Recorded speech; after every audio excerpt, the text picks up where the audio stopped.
ఆంధ్రప్రదేశ్ వ్యాప్తంగా private travels బస్సులపై రవాణా శాఖ అధికారులు దాడులు నిర్వహిస్తున్నారు. ప్రయాణికుల భద్రతే లక్ష్యంగా ప్రభుత్వం చర్యలు తీసుకుంటుందని అధికారులు తెలిపారు. వాహనాల ఫిట్నెస్, డ్రైవర్ల అర్హత, ఓవర్లోడింగ్ అంశాలపై కఠినంగా వ్యవహరిస్తున్నారు. ప్రమాద సమయంలో ఎలా బయటపడాలనే విషయాలపై రవాణా శాఖ అధికారులు అవగాహన కల్పిస్తున్నారు. జాయింట్ ట్రాన్స్పోర్ట్ కమిషనర్ శివప్రసాద్తో మా correspondent Bindu face to face. Andhra Pradesh రాష్ట్ర వ్యాప్తంగా ప్రైవేట్ ట్రావెల్స్ బస్సుల మీద దాడులు చేపట్టారు అధికారులు. ముఖ్యంగా ఇటీవల చూసుకుంటే ప్రైవేట్ ట్రావెల్స్ బస్సులే ఎక్కువగా ప్రమాదానికి గురవుతున్నాయి. ప్రజల రక్షణ దృష్ట్యా ఎటువంటి చర్యలు తీసుకున్నారో మనతో పాటు మాట్లాడడానికి Andhra Pradesh transport joint commissioner Shivaprasad గారు ఉన్నారు. సార్, ఎటువంటి చర్యలు తీసుకున్నారు? ప్రజల రక్షణ ముఖ్యమన్నారు, కానీ ప్రైవేట్ ట్రావెల్స్ బస్సులు తరచూ ప్రమాదాలకు గురవుతూ ఉన్నాయి. దాని మీద ఏమంటారు? రాష్ట్రంలో ఇప్పటి వరకు 2 మేజర్ యాక్సిడెంట్స్ జరిగినాయండి.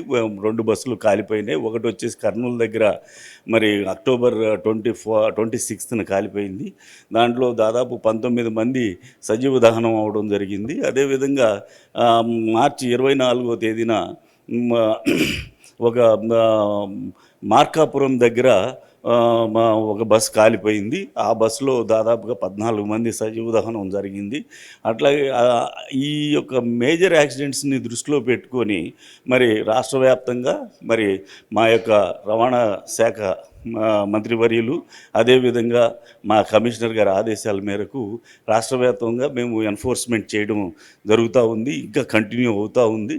మెయిన్ ముఖ్యంగా మరి దాదాపుగా మాకు 2500 నుంచి 3000 బస్సులు మన రాష్ట్రంలో తిరుగుతున్నాయి. ఈ ఆల్ ఇండియా టూరిస్ట్ పర్మిట్ బస్సులు మరి వాటిని దాదాపు 11,000 సార్లు చెక్ చేయడం జరిగింది. మరి ఆ 11,000 సార్లు చెక్ చేసి దాదాపు 2,000 కేసులు బుక్ చేశాము. ఆ కేసుల్లో ముఖ్యంగా ఏవైతే ఏఐఎస్ నామ్స్ మరి కంప్లై కాకుండా తిరుగుతున్నాయో, ఏఐఎస్ నామ్స్ అంటే మరి ఈ ఎమర్జెన్సీ ఎగ్జిట్స్ కానివ్వండి, ఎస్కేప్ హ్యాచెస్ కానివ్వండి, అదేవిధంగా ఫైర్ ఎక్స్టింగ్విషర్స్, అదేవిధంగా ఫైర్ అలారమ్స్ కానివ్వండి, అదేవిధంగా మరి హ్యామర్స్, ఇవి మెయిన్ ఇంపార్టెంట్. అంటే ముందు యాక్సిడెంట్ జరిగినప్పుడు వాటి యొక్క ఇంపార్టెన్స్ ఎంత ఉంటుందనేది అప్పుడు తెలుస్తుంది. మామూలు టైంలో వాళ్ళు ఎవరు కూడా పెద్దగా పట్టించుకోరు.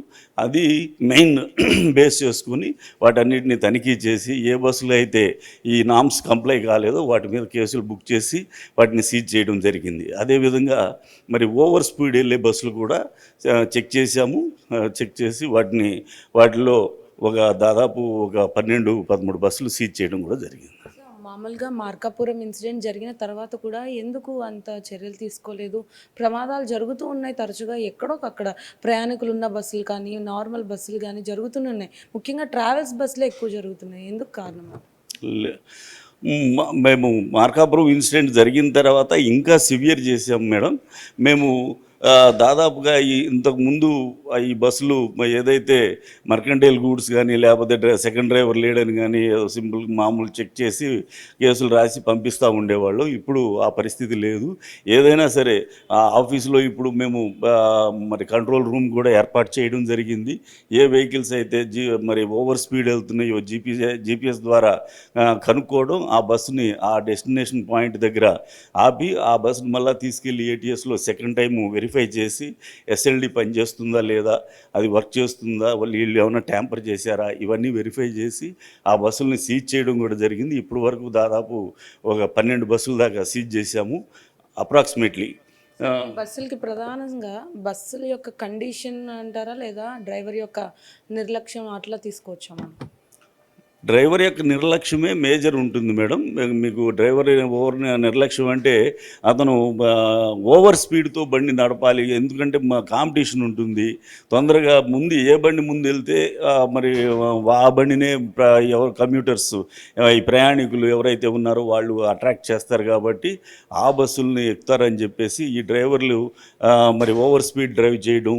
రెండవది వచ్చేసి ఏదైనా ఇబ్బంది ఉన్నా కూడా, అంటే నిద్ర వస్తున్నా లేకపోతే మరి ఏదో బండి డ్రైవ్ చేస్తున్నాం కదా అంటూ నెగ్లిజెంట్గా నిద్ర కానీ లేకపోతే ఏదైనా టీ తాగి మొహం కడుక్కొని అట్లా వెళ్లకుండా ఈ నెగ్లిజెంట్గానే వెళ్ళిపోతాంలే ఏం కాదులే అనే పరిస్థితుల్లో బండ్లు డ్రైవ్ చేస్తుంటారు. ఈ వెహికల్స్కి ముఖ్యంగా ఈ మధ్య కాలంలో చూసుకుంటే ఆర్టీఐ అధికారులు కూడా మోటివేషన్ క్లాసెస్ వంటివి తీసుకుంటున్నారు బస్సు స్టార్ట్ అయినప్పుడు. ఇలాంటివి చేస్తున్నారా? ఎంతవరకు నిజం సార్?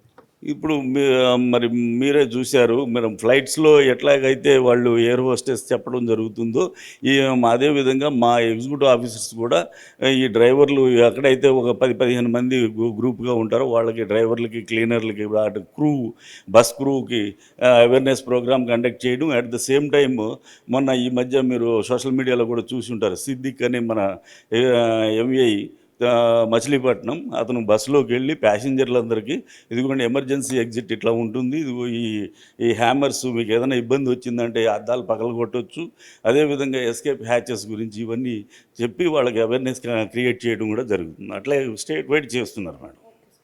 సో చూసారు కదా, ముఖ్యంగా ప్రైవేట్ ట్రావెల్స్ బస్సులకు సంబంధించి ఎటువంటి చర్యలు చేపడుతున్నారో జాయింట్ కమిషనర్ చెప్పడం జరిగింది. అదేవిధంగా రానున్న రోజుల్లో ప్రమాదాల నియంత్రణ ఏదైతే ఉందో దానికి సంబంధించి ఇటువంటి చర్యలు చేపడుతున్నామన్నారు. మార్కాపురం లాంటి పెద్ద ఇన్సిడెంట్ అయిన తర్వాత కఠిన చర్యలు చేపట్టడం ప్రయాణికుల భద్రతే మొదటి అడుగు అన్నట్టు కూడా చెప్తున్నారు. అయితే ఇది ఎంతవరకు అమలు అవుతుంది అన్నదని చూసుకుంటే ఇప్పటికే ప్రైవేట్ ట్రావెల్స్ బస్సు స్టార్ట్ అవ్వకముందే ఏదైతే జంక్షన్స్ ఉన్నాయో వాటిలో ఆర్టీఐ అధికారులు వెళ్ళి సరైన సోదాలు చేసి ఎలా అయితే ఏరోప్లైన్స్లో ఎయిర్ హోస్టెస్ చేస్తారో అదేవిధంగా ట్రావెల్స్ బస్సులకు కూడా ఒక మోటివేషన్ అనేది ఫస్ట్ స్టార్టింగ్ ఇచ్చిన తర్వాత ట్రావెల్స్ బస్సులు స్టార్ట్ అవుతున్నాయి. రానున్న రోజుల్లో ప్రమాదాలు పూర్తిగా నియంత్రిస్తామని కూడా చెప్తున్నారు. ఇది ఇక్కడ పరిస్థితి. వీడియో జర్నలిస్ట్ విశ్వనాథ్తో Bindu, YK news, Vijayawada transport office నుంచి.